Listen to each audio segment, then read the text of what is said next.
পুনৰ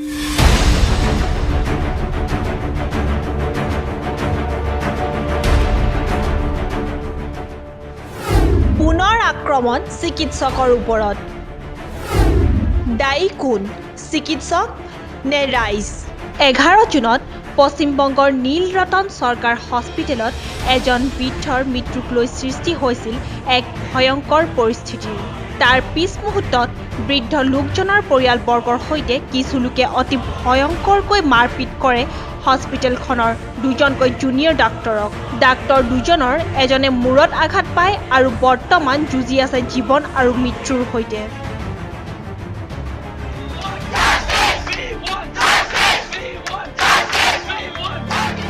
কিন্তু এতিয়া তাৰে প্ৰতিবাদত জ্বলি উঠিছে সমগ্ৰ দেশ ইয়াৰ পিছতেই দিল্লী মুম্বাই আৰু কলকাতা হস্পিটেলসমূহত বৰ্জন কৰা হৈছে অপাৰেশ্যন থিয়েটাৰৰ সমূহ কাম-কাজ তেওঁলোকৰ কোনো কাম ইতিমধ্যে লোৱা নাই হাতত Large numbers, as you can see, we are protesting against the brutal attacks that have happened at Neel Ratan Sarkar Hospital in Kolkata.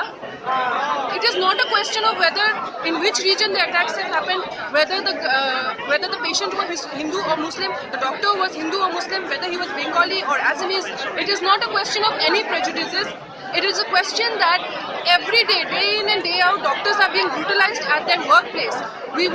What we are wanting from the government, what we are demanding is we want better working conditions, we want better security and assurances that our safety can be ensured by the government at our workplace. সেই অনুপাতে অসমতো দেখা গ'ল তীব্ৰতাৰ প্ৰতিবাদ বৰপেটাৰ Fakhruddin Ali Ahmed medical college আৰু Silchar medical কলেজতো দেখা গ'ল 2 ঘণ্টাৰ বাবে বৰ্জন কাৰ্যসূচী উই ৱান্ট জাষ্টিছ ধ্বনিৰে মুখৰিত হৈছে শিলচৰ মেডিকেল কলেজ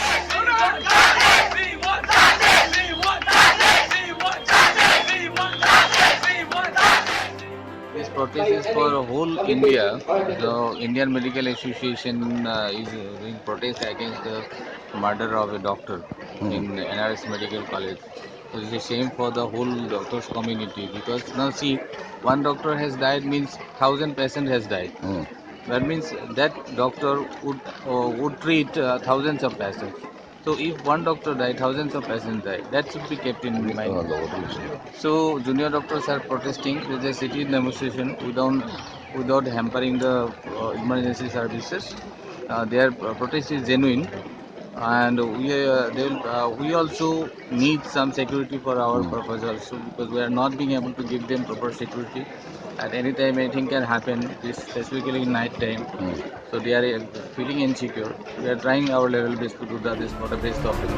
ইয়াৰ লগতে গুৱাহাটী চিকিৎসা মহাবিদ্যালয়তো আজি সন্ধিয়া সময়ত সাব্যস্ত কৰিব এক বৃহৎ প্ৰতিবাদী আন্দোলনৰ চিকিৎসকসকল প্ৰতিবাদী কাৰ্যসূচীত নমাৰ পাছত কি হ'ব ৰোগীৰ অৱস্থা এজন বৃদ্ধৰ মৃত্যুৰ পিছত তেওঁৰ আত্মীয়সকলে দুখন লৰীত আহি দুজন জুনিয়ৰ ডক্টৰক অতি নিৰ্মমভাৱে প্ৰহাৰ কৰে আৰু তাৰ ফলত এজনে মগজুত আঘাত পায় আৰু মৃত্যুৰ সৈতে যুঁজি আছে তেখেতক অপাৰেশ্যন কৰিবলগীয়া অৱস্থা হৈছে আমি চিকিৎসক নিগ্ৰহৰ এই ঘটনাটো সামগ্ৰিক দৃষ্টিত চাব লাগিব কাৰণ এনেকুৱা ধৰণৰ ঘটনা সদায় ঘটিয়ে আছে চৰকাৰ কৰ্তৃপক্ষই মাজে সময়ে এটা যিটো ইংৰাজীত লিপ ছাৰ্ভিচ বুলি কোৱা হয় সেইটোহে কৰিছে বিশেষ একো কৰা নাই আমি বুজি পাব লাগিব যে দেশত চিকিৎসকৰ শৰ্টেজ য'ত 1000 মানুহৰ মাজত এজন চিকিৎসকৰ প্ৰয়োজন আমাৰ দেশত 17000 মানুহৰ মাজত মাত্ৰ এজন চিকিৎসক অৰ্থাৎ চিকিৎসকৰ শৰ্টেজ আছে আৰু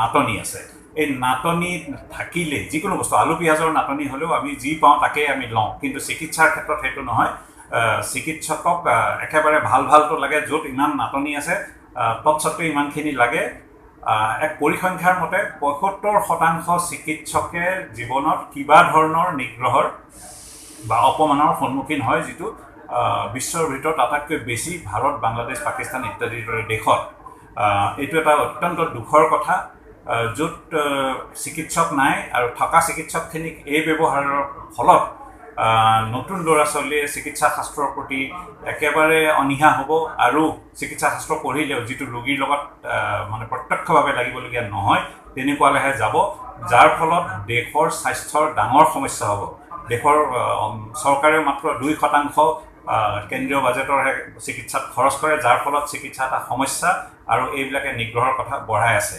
আৰু এনেকৈ হ'লে চিকিৎসকসকলে সদায় মাৰ খাই থাকিব। আৰু অকল চিকিৎসকসকলে নিগ্ৰহ কৰিছে সেইটো নহয়, কেইদিনমান আগতে এজন চিকিৎসকৰ চিকিৎসাত অসন্তুষ্ট হৈ চিকিৎসকৰ পৰিবাৰক মৃত্যুৰ মুখলৈ ঠেলি দিলে, এনেকুৱা ঘটনাও ঘটিছে। এইবিলাক সহ্য কৰাৰ এটা সীমা আছে। কিছুমানে ডাঙৰ ডাঙৰ ভৰসাৰে কৈ ফুৰে চিকিৎসা এতিকে সন্ত্ৰাস বা মেডিকেল টেৰৰিজিম। তেওঁলোকক সুধিব খুজিছোঁ, মেডিকেল টেৰৰিজিম নে medics R at the receiving and of terrorism?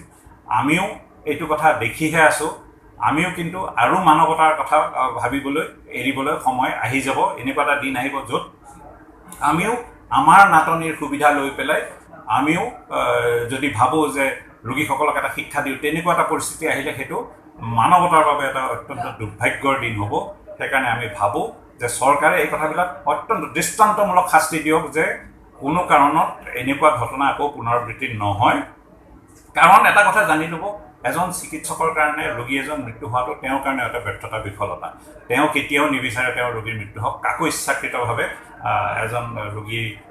এজন চিকিৎসকে মৃত্যুৰ দুৱাৰদলিলৈ ঠেলি নিদিয়ে। আৰু কোনো মানুহ পৃথিৱীত অমৰ নহয়। অমৰ হোৱাহেঁতেন চিকিৎসক কোনো এজন পৃথিৱীত মৃত্যু নহ'লে হয়, চিকিৎসকৰ পৰিয়ালৰ চিকিৎসকৰ মাতৃ পিতৃ কাৰো মৃত্যু নহ'লে হয়।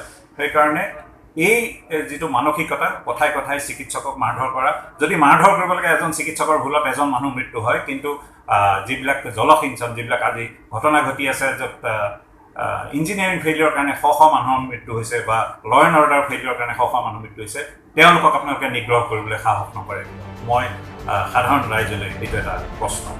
এনেধৰণৰ প্ৰতিবাদৰ পিছত ভুক্তভোগী ডাক্তৰসকলৰ এই সিদ্ধান্তৰ বিপৰীতে ফল ভোগ কৰিব লাগিব অসহায় ৰোগীসকলে। ব্যুৰ' ৰিপৰ্ট, খবৰ নৰ্থ ইষ্ট।